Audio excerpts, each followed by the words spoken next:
drugari, dobrodošli u Medinu školicu. Moje ime je Meda Bob. Bob.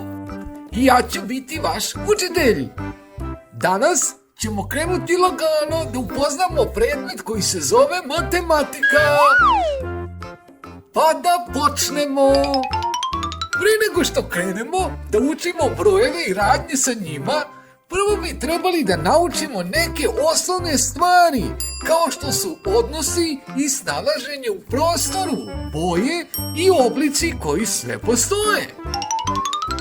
U današnjoj lekciji, deco, učit ćemo šta to znači gore i dole i njihovu pravilnu upotrebu u svakodnevnom životu.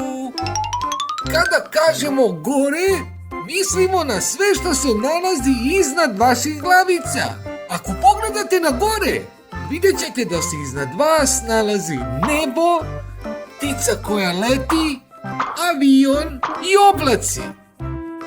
Kada kažemo dole, spustite glavicu ka zemlji i sve što se vidi ispod vas se nalazi dole. Dole možete vidjeti mrava na zemlji, loptu na travi, cveće koje raste i kucu koja sedi.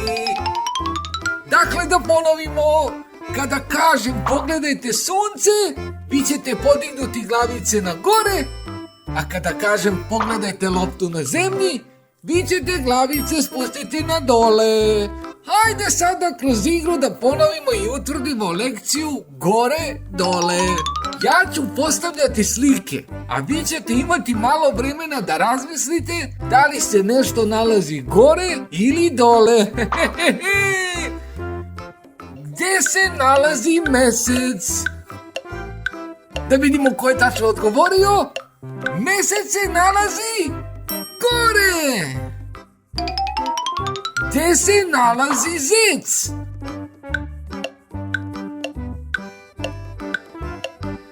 Da vidimo ko je sada tačno odgovorio. Zeka se nalazi dole, bravo! Gdje se nalazi lopta?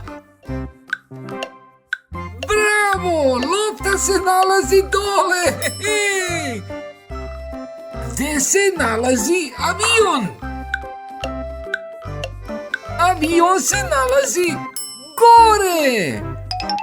E pa deco, kada smo utvrdili gdje se nalazi gore, a gdje se nalazi dole, mi smo već postali malo pametniji. Ne dozvolite da vas iko zbuni. Gore je uvek iznad vaših glavica, a dole je uvek ispod vaših glavica. Sa ovim se današnji način druženja i lekcija polako završava. Za domaći zadatak bih voleo kada biste svojim roditeljima pokazali šta je to gore, a šta je dole. Kako bi zajedno vežbali snalaženje u prostoru. Do sljedećeg druženja ostanite pametni, dobri i poslušni. Ćao!